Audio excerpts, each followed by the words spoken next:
Assalamualaikum guys, I hope you all are doing well and I am back with another video. So by the way, it's so cold today. Well, today's video topic is the whole visa process for students.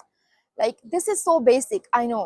वैसे तो ये बहुत basic सी चीज़ है कि visa process कैसे होता है यहाँ पे स्टूडेंट्स के लिए, लेकिन मैं फिर भी इसको एक्सप्लेन करना चाहूँगी क्योंकि काफ़ी सारे लोगों के माइंड में ये क्वेश्चन होता है कि जब यूनिवर्सिटी में एडमिशन हो जाता है तो वीज़ा प्रोसेस कैसे करवाएंगे या वो कैसे हमें भेजेंगे, क्योंकि ये बहुत सारे लोगों के माइंड में ये क्वेश्चन आता है जो कि जब मैं भी पाकिस्तान में थी तो मेरे माइंड में भी आया था कि कैसे होगा क्या होगा। तो मैंने सोचा कि क्यों ना मैं इस पर एक वीडियो बना लूँ और आप लोगों को इसके बारे में एक्सप्लेन भी कर दूँ। बेशक ये बहुत बेसिक चीज़ है लेकिन फिर भी I think I should explain it to you guys.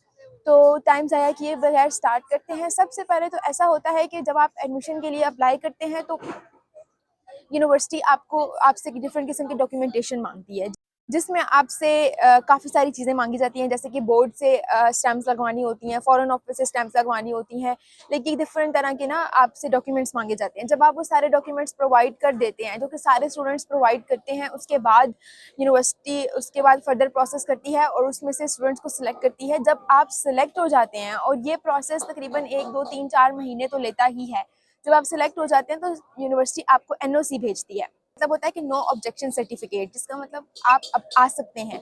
NOC और जेडब्ल्यू लेटर भेजती है आपको, जिसको लेके ना अच्छा जब आपको अच्छा जब हमने अप्लाई किया था ना तो हमें एनओसी और जेडब्ल्यू लेटर कोविड की वजह से हमें ऑनलाइन रिसीव हुआ था। मतलब जो हमारे टीचर्स वगैरह थे ना, उन्होंने, क्योंकि मेरा एडमिशन कोविड में हुआ था और कोविड के बाद मैं नहीं आ सकी थी जब, तो उसके बाद टीचर ने हमें, जो हमारे वीचैट ग्रुप्स बन गए थे और उसमें टीचर ने बाद में जब हमें बुलाया था तो उन्होंने हमें एनओसी और जेडब्ल्यू लेटर वगैरह खुद ही भेजा था। लाइक हमें रिसीव हुआ था, वो टीचर्स ने हमें वीचैट पे भेजा था। लेकिन आप लोगों को मेल आती है, मेल भी आएगी आपके एडमिशन की कंफर्मेशन की, और सेकंड ये होता है कि आपको आपके एड्रेस पे वो पोस्ट कर देते हैं एनओसी और जेडब्ल्यू लेटर, तो आपको हार्ड फॉर्म में मिलेगा।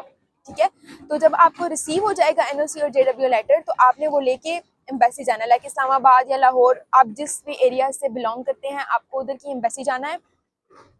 उसके बाद आप वहाँ पे जाके वीज़ा मतलब आप वो एनओसी और जो आपकी एम्बेसी की रिक्वायरमेंट्स होती हैं, लाइक एम्बेसी की रिक्वायरमेंट सारी, एम्बेसी कह लो या जेरी ऑफिस कह लो, सॉरी जेरी ऑफिस की जितनी भी रिक्वायरमेंट्स होती है ना आपकी, वो आपको जेरी ऑफिस के ऑफिशियल पेज से मिल जाती हैं, क्योंकि वो हर 2 4 महीने बाद डिफरेंट होती रहती हैं, चेंज होती रहती हैं, तो वो मैं ऐसे मेंशन नहीं कर सकती। तो आप ये कह लें कि जब वो आप उसके अकॉर्डिंग सारे डॉक्यूमेंट्स प्रिपेयर करके जेरी ऑफिस जाते हैं और वहाँ पे जाके आप अप्लाई कर देते हैं एप्लीकेशन। अब आपके लिए, और अगर तो यूनिवर्सिटी ने आपको कह दिया है एनओसी और जेडब्ल्यू भेज दिया है, दैट इज अथेंटिक, तो फिर कोई प्रॉब्लम नहीं होती वीज़ा लगने में, क्योंकि वीज़ा जल्दी लग जाता है स्टूडेंट्स का, क्योंकि ये स्टडी वीज़ा होता है तो इसको इतना टाइम नहीं लगता।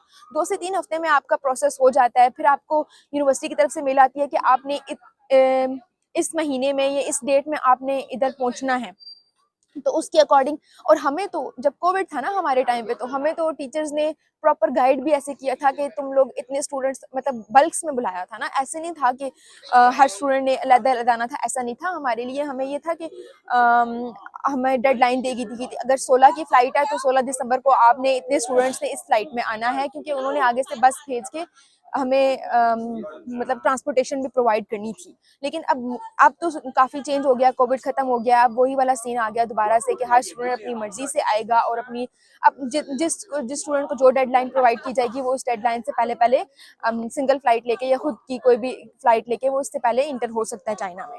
और चाइना में आने के बाद, अच्छा अभी तो ये आप पाकिस्तान से वीज़ा लगा, फिर चाइना में आने के बाद ऐसा होता है कि यूनिवर्सिटी आपको डॉक्यूमेंट्स प्रोवाइड करती है, वो लेके आप यहाँ के पीएसबी ऑफिस जाते हो।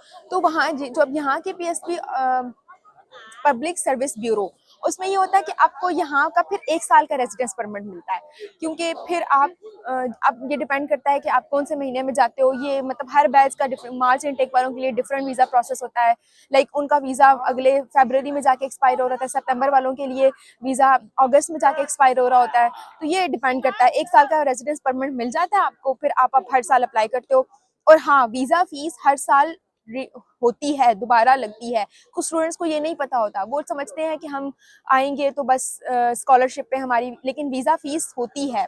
यहाँ पे आप हर साल पे करते हो, वो तकरीबन 400 RMB अभी जो करंटली चल रही है। बाकी मुझे नहीं पता इन फ्यूचर में क्या थी होगी और पास्ट में क्या थी मुझे नहीं पता, लेकिन अभी 400 RMB हम पे करते हैं हर साल वीज़ा के लिए, वीज़ा रिन्यूअल के लिए। तो ये कुछ बेसिक चीज़ें थी जो मैंने आपको बतानी थी, जो कि बंदा क्यूरियस होता है और बंदा अगर किसी एजेंट से भी एडमिशन करवा रहा होता है तो बंदा बार बार ये क्वेश्चंस कर रहा होता है और वो कह रहे होते हैं कि इरिटेट कर रहे हो या आर यू डम्ब और इस तरह की बातें कर रहे होते हैं। लेकिन ये वाकई में जब आप पाकिस्तान में बैठे हुए होते हो, जब आपने एडमिशन करवाया होता है अपना, तो आपको ये चीज़ें बहुत ज़्यादा ना तंग करी होती हैं कि ये कैसे होगा, वो कैसे होगा, क्योंकि एट दैट टाइम आपके पास सिर्फ ये दिमाग में ये चीज़ होती है कि how I will manage there and क्या होगा मेरे साथ, कैसे करूँगा। तो ये बहुत बेसिक बेसिक चीज़ें हैं, तो मुझे ये था कि मैं आप लोगों को वीज़ा प्रोसेस एक्सप्लेन कर दूँ। तो ये बहुत सिंपल होता है, इसमें कोई भी प्रॉब्लम वाली बात नहीं होती। वीज़ा लग जाता है अगर आपका NOC और JW लेटर अथेंटिक हो, तो वो आपको पोस्ट पे मिल जाता है आपके एड्रेस पे और आप इस वीज़ा लगवा लेते हो। फिर यहाँ पे आप आके आपको 1 ईयर का रेजिडेंस परमिट मिल जाता है। तो बस आज की वीडियो में यही था, तो मैंने कहा मैं आप लोगों को एक्सप्लेन कर दूँ। बाकी see you in the next video, take care, bye bye.